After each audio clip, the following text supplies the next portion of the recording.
बन गई है। जैसे देश में पहले गुलामी होती थी, वैसे बिहार में राजनीतिक तौर पर लोगों की गुलामी हो गई है, चाहे वो जात के नाम पर हो, हिंदू मुसलमान के नाम पर हो, या भाजपा के डर से लालू और लालू जी के डर से भाजपा।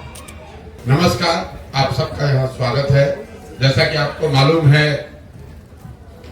2 अक्टूबर 2022 से जन सुराज अभियान के तहत जो पदयात्रा हम लोगों ने पश्चिम चंपारण के गांधी आश्रम भितिहरवा से शुरू की, उसको अब करीब 18 महीने 4 दिन हो गए हैं। और इन 18 महीनों में पश्चिम चंपारण से चल के पूर्वी चंपारण, शिवहर होते हुए गोपालगंज, सिवान, छपरा, वैशाली, समस्तीपुर, मुजफ्फरपुर, सीतामढ़ी, मधुबनी, दरभंगा, बेगूसराय, खगड़िया होते हुए हम लोग आपके जिले सहरसा में अभी कुछ 10 दिन पहले आए। अभी मैं सहरसा में करीब 15 से 20 दिन और रहूंगा। पदयात्रा का जो स्वरूप है आप देखते हैं, हम लोग का प्रयास होता है कि गांव-गांव जाएं, और मैं और मेरे साथ जो पदयात्री हैं, तो प्रयास ये होगा कि कम से कम 90% गांवों में जरूर हम लोग व्यक्तिगत तौर पर वहां पहुंचकर लोगों से मिले, उनकी समस्याओं के बारे में जाने, उसका अध्ययन करें, उनको जन सुराज के बारे में बताएं। पदयात्रा के जो 3 मुख्य उद्देश्य हैं, वो पहला उद्देश्य ये है कि बिहार, मेरी अपनी जो 15-20 वर्ष की राजनीतिक सामाजिक समझ है, पहले संयुक्त राष्ट्र संघ में, फिर 10 वर्ष राजनीति के क्षेत्र में, मेरा जो अध्ययन है बिहार को लेकर या समझ है, उसके अनुसार बिहार की जो बदहाली, बर्बादी, गरीबी का कारण है, वो उसकी मूल वजह ये है कि यहाँ पर एक तरह से पिछले 30-40 वर्षों से राजनीतिक बंधुआ मजदूरी बन गई है। जैसे देश में पहले गुलामी होती थी, वैसे बिहार में राजनीतिक तौर पर लोगों की गुलामी हो गई है, चाहे वो जात के नाम पर हो, हिंदू मुसलमान के नाम पर हो, या भाजपा के डर से लालू और लालू जी के डर से भाजपा।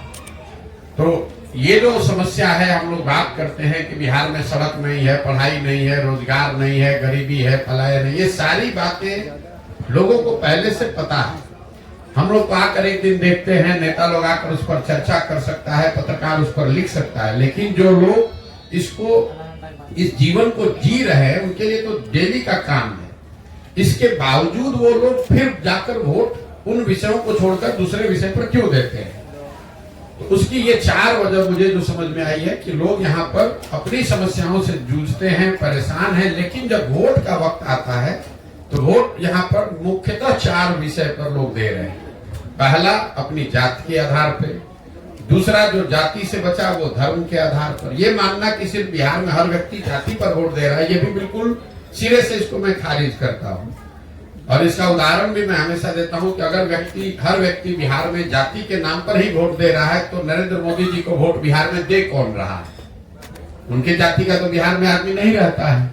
तो ये दिखाता है कि हर व्यक्ति जाति के नाम पर वोट नहीं दे रहा है। जो व्यक्ति जाति के नाम पर वोट नहीं दे रहा है, वो हिंदू मुसलमान विचारधारा, राष्ट्रवाद के नाम पर वोट दे रहा है।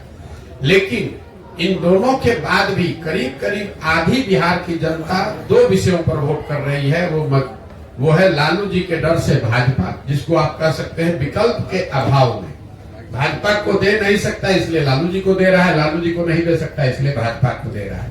इन चारों चीज को अगर आप जोड़ दें तो आपको बिहार में 2/3 से ज्यादा जो वोट पड़ता है, वो इन्हीं 4 वजहों से वोट पड़ रहा है। तो पदयात्रा का पहला उद्देश्य यही है कि गांव-गांव जाकर लोगों को ये बताया जाए कि आप चाहे जीवन भर अपनी समस्याओं के बारे में चर्चा कर लें, जब तक आप इनसे अलग हटकर अपने और अपने बच्चों के भविष्य के लिए वोट नहीं करेंगे, तब तक आपका भला होने वाला नहीं है। वोट आपको जिसको करना है कीजिए। इस पूरे पदयात्रा के दौरान मैं ये नहीं कह रहा हूं कि वोट किसको कीजिए, मैं ये कह रहा हूं कि आप वोट किस बात के लिए कीजिए। अगर आपको मोदी जी को वोट करना है, मोदी को करो, लालू को करना है, लालू को करो, लेकिन वोट अपने और अपने बच्चों के लिए करो। ये पदयात्रा का पहला उद्देश्य है, गांव-गांव जाकर बताना। दूसरा उद्देश्य ये है कि लोग जो मजबूरी में वोट कर रहे हैं, विकल्प के अभाव में, जिनको समझ है कि हमको जाति के आधार पर नहीं, धर्म के आधार पर नहीं वोट करना है, लेकिन उसके पास विकल्प नहीं है, तो वो विकल्प के अभाव में वोट न करना पड़े, इसके लिए लोगों को हम ये बता रहे हैं कि आप साथ में आइए और आप मिलकर एक नया दल बनाइए। कई लोगों को ये लगता है मेरे नजरिए से कि पहले नेताओं की दलों की मदद करते थे, अब बिहार में ये क्या नया काम कर रहे हैं। तो मैं आपके जरिए से आपको और आपके दर्शकों को, बिहार की जनता को बताना चाह रहा हूं कि मैं नया काम कुछ नहीं कर रहा हूं। जो काम हम पहले कर रहे थे वही काम कर रहे हैं। पहले मैं नेताओं को, दलों को सुझाव देता था कि किस तरीके से अपने संगठन को, दल को व्यवस्थित कीजिए, कैसे आप किन मुद्दों को लेकर जनता के बीच में जाइए, कैसे प्रचार प्रसार कीजिए, कैसे चुनाव लड़िए, जीतिए। वही काम हम आज कर रहे हैं। फर्क बस इतना है कि पहले दल और नेता के लिए कर रहे थे, अब बिहार के समाज के लिए कर रहे हैं। तो पदयात्रा का दूसरा उद्देश्य है कि लोगों को, समाज को बताया जाए, और जो लोग राजनीतिक तौर पर जागरूक हैं, नया दल, नया व्यवस्था बनाना चाहते हैं, उनको संगठित करके उनकी मदद की जाए ताकि बिहार में एक नया दल, नया विकल्प बन सके। और तीसरा पदयात्रा का जो उद्देश्य है कि अगर लोग सही तरीके से वोट कर भी दें, सही लोग चुनकर आ भी जाएं, तो भी बिहार तब तक नहीं सुधरेगा जब तक बिहार को सुधारने का एक नजरिया, एक प्लान, सोचा समझा विजन ना हो। तो इस पदयात्रा के दौरान एक लक्ष्य ये है कि बिहार के 8,500 पंचायतों का जमीन पर अध्ययन करके, विशेषज्ञों की राय से, लोगों की सलाह से हर पंचायत का एक 10 वर्षीय योजना बनाया जाए, ताकि लोग ये देख सके वोट करने से पहले कि उनके पंचायत को अगले 10 वर्ष में विकसित बनाने के लिए जन सुराज के पास क्या योजना है, क्या प्लान है। उस योजना को बनाकर पहले जारी करेंगे, लोग उसको देख पाएंगे, पढ़ पाएंगे, उनको ठीक लगेगा तो जुड़िए, ना ठीक लगे तो कोई बात नहीं है। तो पदयात्रा में जो इतना लंबा समय लग रहा है वो इसीलिए लग रहा है कि ये सिर्फ किलोमीटर चलने का मुद्दा नहीं है।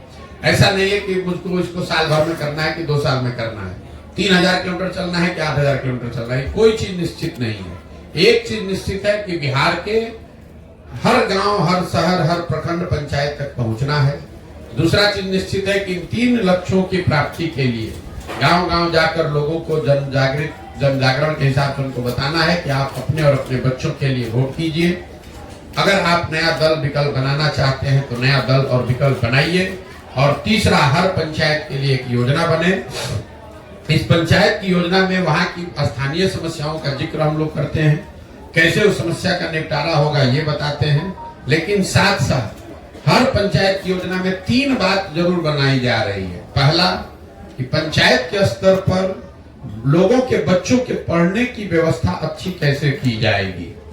दूसरा, हर पंचायत में 800 से 1200 नए रोजगार के अवसर कैसे पैदा किए जाएंगे। ये आंकड़ा 800 से 1200 इसलिए है कि एक अध्ययन करके हम लोगों ने पाया कि अगर पंचायत के स्तर पर 800 से 1200 नए रोजगार के अवसर पैदा कर दिए जाएं, तो करीब करीब पलायन को यहाँ से रोका जा सकता है।